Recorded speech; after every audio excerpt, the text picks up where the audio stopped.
பாளையங்கோட்டையில் அனைத்து யாதவ அமைப்புகளின் நிர்வாகிகள் ஆலோசனை கூட்டம் நடைபெற்றது.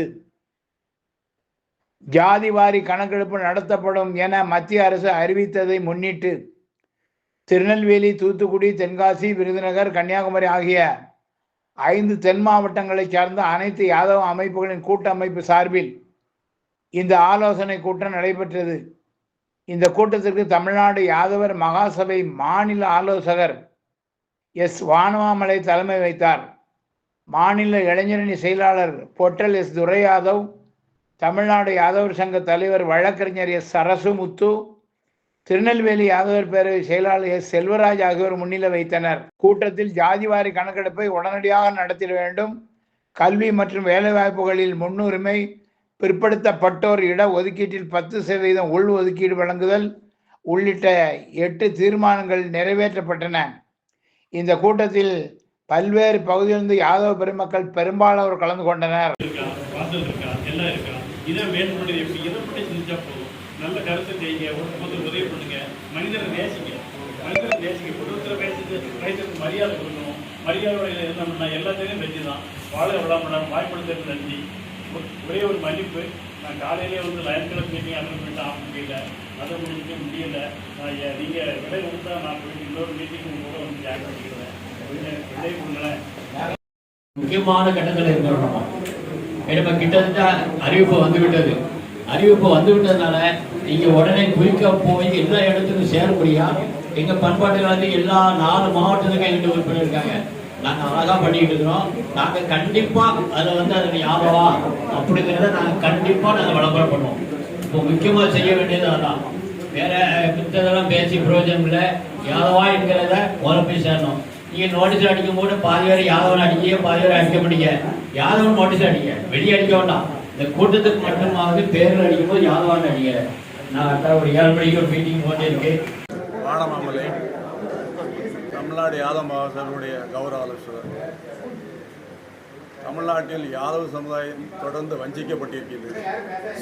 நாங்கள் தொடர்ந்து ஜாதிவாரி கணக்கெடுப்பு நடத்த வேண்டும் என்று பல போராட்டங்களை, பல ஆர்ப்பாட்டங்களை நடத்தியிருக்கின்றோம். மாநிலம் தழுவிய பல ஆர்ப்பாட்டங்கள் நடத்தியுள்ளோம். அதில் இப்போது மத்திய அரசு ஜாதிவாரி கணக்கெடுப்பு எடுக்கும் என்று உறுதியளித்திருக்கிறது. இதன் மூலம் ஜாதிவாரி கணக்கெடுப்பு நடந்தால் கண்டிப்பாக யாதவ சமுதாயத்திற்கு ஒரு நல்ல விடிவு காலம் வரும் என்று எதிர்பார்க்கின்றோம். தமிழ்நாட்டை பொறுத்த மட்டில் 1931 எடுக்கப்பட்ட ஜாதிவாரி கணக்கெடுப்பின்படி கிட்டத்தட்ட 12 லட்சம் வாக்காளர்கள் இருந்தார்கள். இன்றைய தினத்தில் 1 கோடிக்கு மேற்பட்ட வாக்காளர்கள் யாதவ வாக்காளர்கள் இருக்கின்றார்கள்.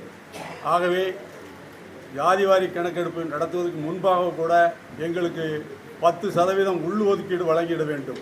மேலும் ஜாதிவாரி கணக்கெடுப்பு நடத்துவதன் மூலம் எங்களுக்கு கல்வி, வேலைவாய்ப்பு மற்றும் அரசியல் அங்கீகாரம் நிச்சயமாக கிடைக்கும் என்று நம்புகிறோம். அது மாத்திரமில்லாமல் உயர்நீதிமன்றம், உச்சநீதிமன்றம் மற்றும் கிளை நீதிமன்றங்களில் கூட எங்களுடைய யாதவர்களுக்கு பங்களிப்பு கிடைக்க வேண்டும் என்று நாங்கள் தொடர்ந்து வலியுறுத்தி வருகின்றோம். வருகின்ற சட்டசபையிலும் கூட அதிகமான இடங்களை எங்களுக்கு வழங்க வேண்டும். தவறும் பட்சத்தில் நாங்கள் தனியாக வேட்பாளரை நிறுத்தி கண்டிப்பாக அந்தந்த இடத்தில் கிட்டத்தட்ட 120 தொகுதிக்கு மேற்பட்ட பகுதியில் யாதவ பெரும்பான்மையுடன் இருக்கின்றோம். அந்த பகுதிகளில் கண்டிப்பாக நாங்கள் வேட்பாளர்களை நிறுத்த தயாராகி வருகின்றோம். மேலும் வருகின்ற ராஜ்யசபையில் எங்களுக்கு ஒரு முக்கிய அங்கீகாரம் வழங்க வேண்டும். அனைத்து அரசியல் கட்சியும் இதன் மூலம் நான் வேண்டுகோள் விடுக்கிறேன்.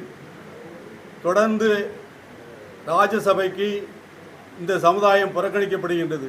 ஆகவே வருகின்ற ராஜ்யசபையில் அனைத்து கட்சிகளும் யாதவர்களுக்கு ஒரு முக்கியத்துவம் வழங்க வேண்டும். வருகின்ற சட்டசபை, பாராளுமன்ற தொகுதிகளிலும் எங்களுக்கு ஒரு முக்கியத்துவம் வழங்க வேண்டும் என்பதை வலியுறுத்தி இந்த கூட்டத்தின் ஆலோசனை நடத்தி கொண்டிருக்கின்றோம். நன்றி, வணக்கம்.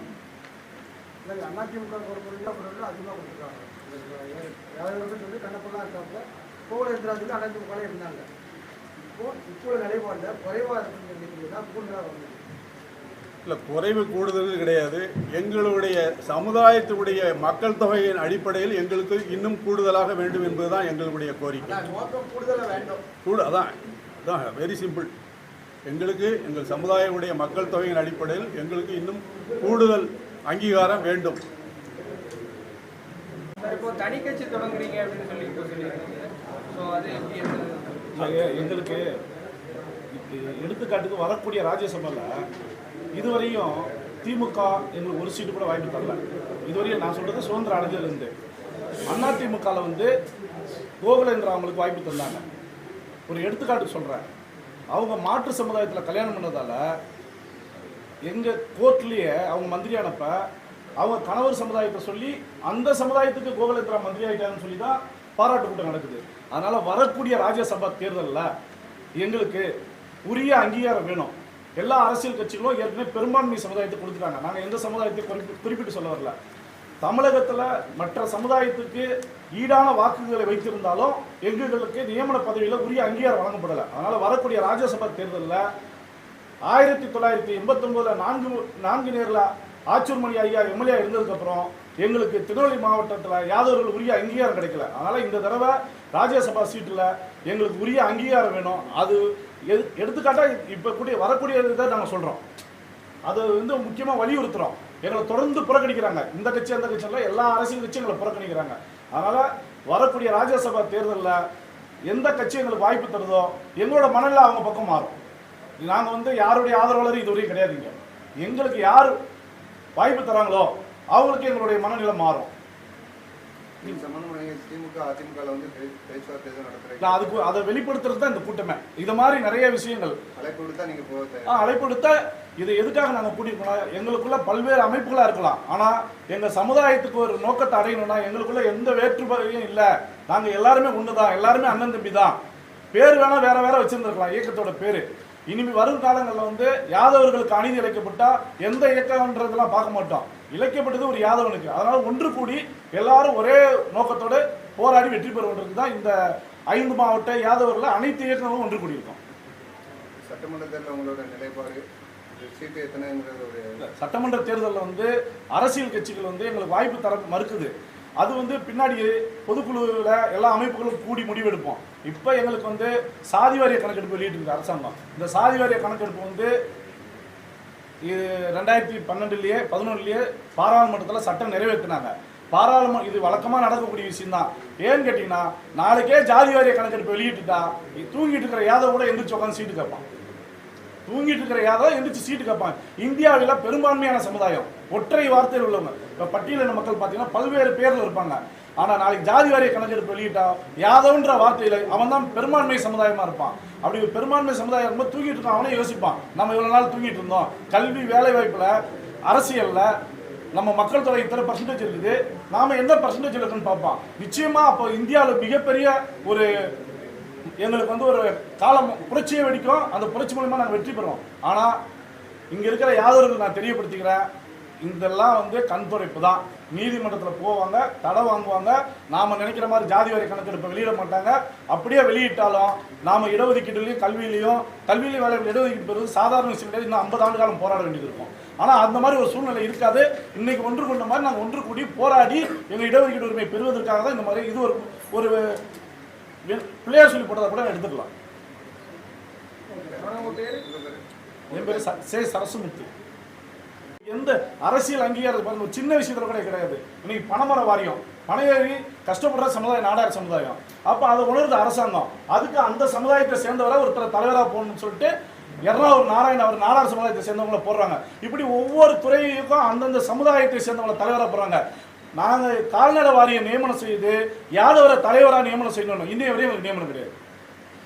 அதே மாதிரி பார்த்தீங்கன்னா 170 வருஷம் ஆயிடுச்சு உயர்நீதிமன்றம். ஒரே ஒரு யாதவர் தான் நேரடியாக உயர்நீதிமன்றத்தில் நீதிபதியாக நியமனம் செய்யப்பட்டிருக்காரு. எங்களுக்கு மூத்த வழக்கறிஞர்கள் பிராமண சமுதாயத்துக்கு அடுத்தபடியாக பார்த்தீங்கன்னா யாதவ சமுதாயத்தில் தான் மூத்த வழக்கறிஞர் இருக்கிறாங்க. புகழ்பெற்ற வழக்கறிஞர் இங்கே பாளையங்கோட்டை சண்முகம் ஐயா இருந்திருக்காங்க, கருப்பையா ஐயா இருந்திருக்காங்க, சென்னை உயர் நீதிமன்றத்தில் ஐயா விடுதலை இருக்கிறாங்க, ஏதாராஜன் ஐயா இருக்கிற மாதிரி புகழ்பெற்ற வழக்கறிஞர்கள். அவங்க பேரெல்லாம் போகும்போது ஏன் விடுவிக்கப்படுதுன்னா ஒரே காரணம், அவங்க யாதவ சமுதாயன்றதுனால புறக்கணிக்கப்படுறாங்க. இந்த மாதிரி அநீதிலாம் இருக்கக்கூடாதுன்றது தான் இன்னைக்கு இந்த கூட்டத்தை எத்தனை அமைப்பாக இருந்தாலும் ஒரே நோக்கம் யாதவனாக இருந்து நாங்கள் கூட்டி இன்னைக்கு உட்காந்து உங்கள் முன்னாடி பேட்டி கொடுத்துட்டு